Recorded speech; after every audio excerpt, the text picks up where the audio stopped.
welcome to the CTSNet podcast. It's a summer edition, and certainly when I'm on holiday, there's nothing I like to do more than to relax on the CTSNet website, check out all the best content, look at the jams, and check out some videos, and I bet you like the same too. So if you're on holiday, relax, sit back, have a pina colada, and let's get into this week's podcast.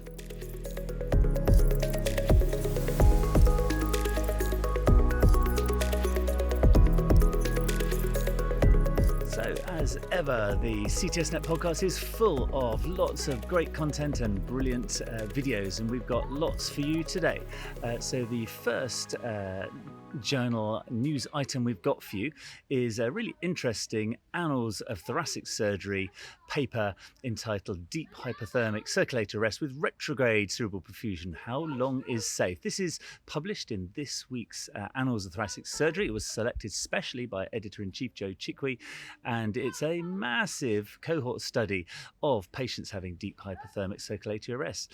Akiko Tanaka and Anthony Estrella are the authors, and this is from the McGovern Medical School, UT Health, Houston, and they have just a huge experience in the retrograde cerebral perfusion technique.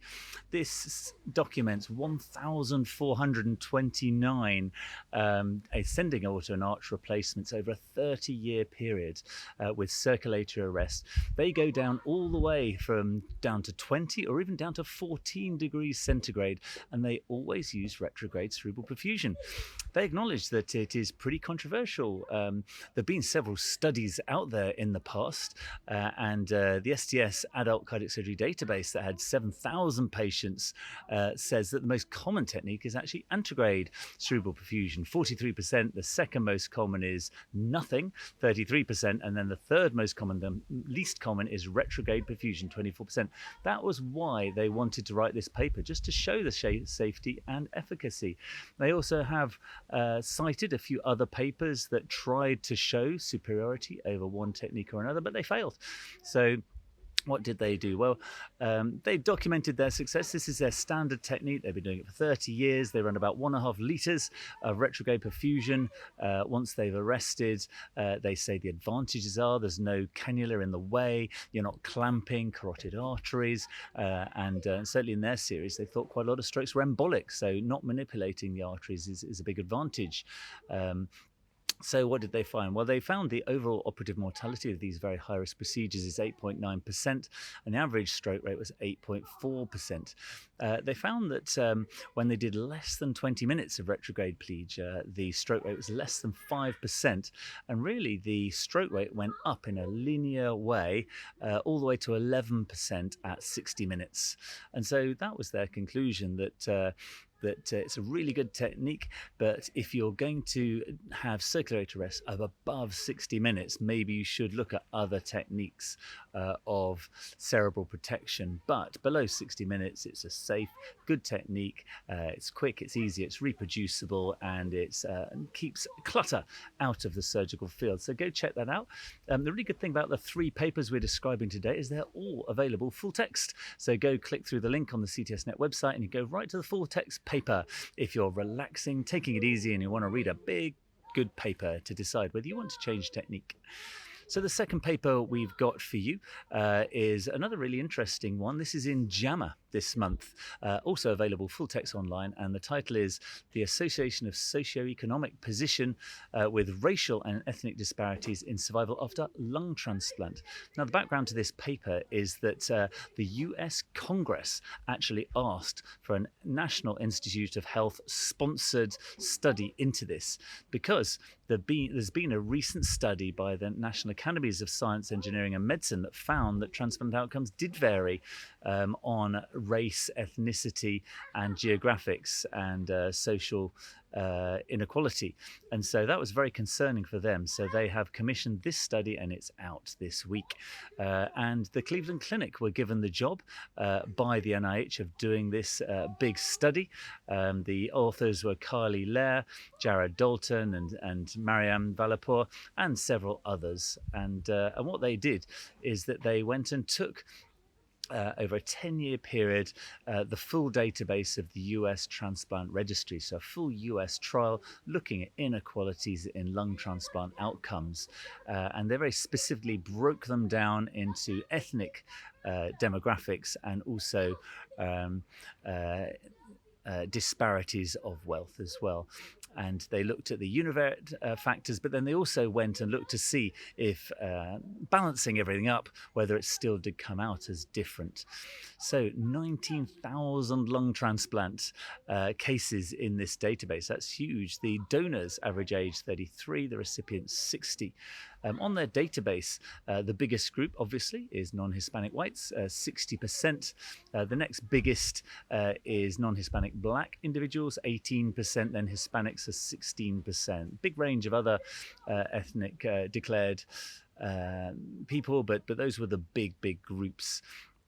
And what were the headline findings? Well, interestingly, over this big database, 50% survival at about 5 years. So that's the current best survival you're getting for lung transplants. And if you look at the univariate analysis, the post-transplant mortality rate for black recipients is 18% higher than Hispanic recipients and 11% higher than non-Hispanic. That's univariate mortality rates. You also get worse survival for recipients who receive an organ from a donor residing in the poorest neighborhoods, and also there are higher rates of death for recipients with non-Hispanic black donors compared with white donors. But this is the most important thing about the finding, is that they then did a very detailed analysis to look at balancing everything, really, multivariate analysis, looking through whether these are just, and whether it's more complicated than just the univariate. And they did indeed find that. They thought that actually, when you balance everything up, that socioeconomic position and region of residence didn't explain most of the difference in the post-transplant outcomes. And actually you could find lots and lots of other reasons for the disparities other than race and socioeconomic status. So really their conclusion is that it's not as simple as the original studies found. So I guess that's reassuring. But what do you think in your experience? Are you in a transplant unit? Do you see differences based on race, ethnic disparities? Or do you think it's not as simple as that? So it's a really good study. It's in JAMA this week, so take a look at it. The third paper we've selected for you, just a little one, but I thought quite interesting. It's in the ICVTS this month, again, full text, and it's a thoracic paper. The title is Cutting the Inferior Pulmonary Ligament. It does cause pulmonary dysfunction if you do it on the left, but not on the right. Oh, that was interesting. It's a Japanese paper from the Department of Thoracic Surgery from Akita University in Japan by Shoshi Kuriyama and Yoshihiro Minamaya. And it was really very simple, and it wasn't even that big a study, really. They documented very carefully whether they cut the pulmonary ligament or not on left-sided and right-sided, and they divided the groups of 213 upper lobectomies into these, and they looked on the left and they looked on the right, and on the right makes no difference whatsoever, but on the left they have documented there's about a 5% FEV1 and FVC drop in left upper lobectomy patients in this small group. And they also did some really nice studies. They looked at bronchial angle, cross-sectional area of the bronchus, circumference of the bronchus, and indeed they did find a narrowed bronchus cross-sectional area on the left and circumference. So maybe cutting the pulmonary ligament does twist this residual lower lobe more compared to if you leave it in place. Really interesting. I do thoracic surgery, and I don't care at all about whether or not I cut the ligament, but I always do, just to get the lymph nodes. So I never really even considered that it would impair lung function. In fact, I thought if anything, it would make it better. It would make the lower lobe come up and fill the space better. But this study says I'm wrong. Maybe I should do my own study. We should have a look at our own practice, although we don't diverge much in our own unit. Quite interesting, I thought. So those are 3 papers. Go check out Jan's or check out the email you get every week from CTSNet. So I'll just pause for a message from our CTSNet office about what else you can find on our website.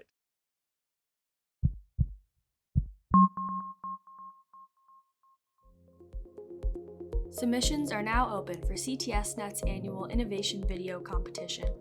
The competition rewards surgeons at the cutting edge of cardiothoracic surgery with a $1,000 cash prize, a prominent feature on CTSNet, and an exclusive interview with the judges. Submit your videos showcasing creative solutions, novel surgical approaches, and technological advances in CT surgery by August 31st, 2023 for a chance to win. For more information, visit ctsnet.org/innovation video competition. We've chosen 3 really interesting videos for you today on your summer holidays, I hope. Relax back, watch it in the plane, download it. You can actually, if you click on the DOI, which is given as the references to these videos, you can download our videos from Vimeo, so you don't even have to have Wi-Fi, although it does seem you can't escape Wi-Fi these days anymore on planes, can you? So check one of these out if you need a little filler in between in between your video selection when you go on your holidays. So the first video we selected I thought was quite interesting. It's titled ICG for Intraoperative Thoracic Duct Identification by Justin Oliveira and Osita Onuga from Providence St. John's Hospital in the USA. And this video is basically all about how you could simply use some ICG, injecting it to the inguinal area. It's taken up by the lymphatic system, and then the ICG within an hour will go into the thoracic duct and it will leak out if you've got a leaky thoracic duct. And they show this beautifully in this very elegant video. I was actually a bit of a skeptic of this. I've had to find a few thoracic ducts in my time, and I've tried some milk, some sort of different contrast. Hasn't really worked very well for me. We've tried to get radiologists to inject between the toes, and that hasn't worked. So simply injecting in the groin and letting ICG take it up. We've also all got Firefly cameras these days. I thought that was really elegant. And Justin Oliveira, a medical student, really great job for a medical student, well done, from the Albert Einstein College of Medicine. He highlighted one of these typical cases. What a nightmare. It's a 42-year-old bilateral pneumothoraces and fractures, evacuation of the hemothorax, chest wall plating, sent home 6 days later, complete chest full of chylothorax. Drain goes in, 4 litres of chyle comes out. So that what we all do is nil by mouth, octreotide, and hope it goes away. Well, it didn't. They then did 3 talc pleurid ECs to try and fix it. That didn't work either. And they tried a radiology-guided chemical fixation of the thoracic duct. That didn't work either. So the only thing they could do is go in there into this horrible chest. It's going to be stuck. It's got talc in. It's got everything. So what they did, they injected the ICG, and then an hour later they were in. And the video is spectacular. Turn on the ICG. You could see the ICG flowing in pure green out of the thoracic duct. And yet when you switched it off, it all just looked like blood and you couldn't tell at all. So absolutely brilliant, elegant solution. It also shows them suturing and suturing and suturing, and eventually the leak stops very dramatically. And then they glue it and talc it, and they fix the patient. So great job, really nice video, a great solution, very easy, nothing technical, don't have to go to radiology, you can just do it yourself. Great job, team. Second video we've got for you is a slightly longer video. It's the joint webinar that we performed with the ASAIO webinar with CTSNet, and it was ECPR, Building the Team for Success. This was a live webinar that we hosted with this great group, and now we've got it full and available for you online. This was led by ASAIO Editor-in-Chief Mark Slaughter from the University of Louisville, and he looked into all elements of this CPR method with extracorporeal cardiopulmonary resuscitation. And he was joined by some great stellar experts. He had Jeffrey Keenan from Duke, Brittany Zwischenberger from Duke as well, and Jason Smith from University of California. And also 2 further guests, Adam Protos from University of Mississippi and Ashok Kumar from University of Mississippi. They looked at technical pearls, indications, optimizing outcomes, team building and resources, and there was also a Q&A session that was answering your questions. So it's about an hour long, so check it out. Go click on the links below and have a little look for everything you ever wanted to know about ECPR. Great job, team. And we hope to do some more videos with this great group in the future. Then the third video we've got for you today is another wonderful video from our very own senior editor, Sami Syed. He's paired up with Mina Estefanos, who's done this great video on reduced stenotomy with a David valve-sparing aortic root replacement.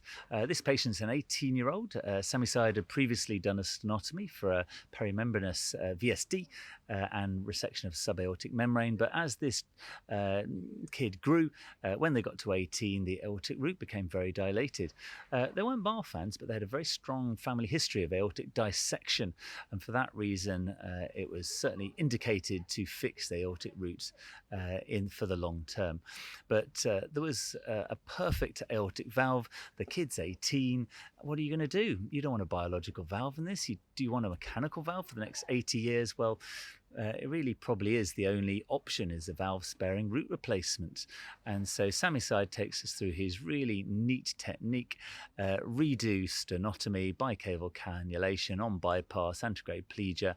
He then starts off transecting the aorta, inspecting the tricuspid leaflets, right and left buttons taken away, and then he takes away the dilated Valsalva tissue, leaving about 4 or 5 millimeter rim for the reimplantation. He selects a 28 millimeter Valsalva graft.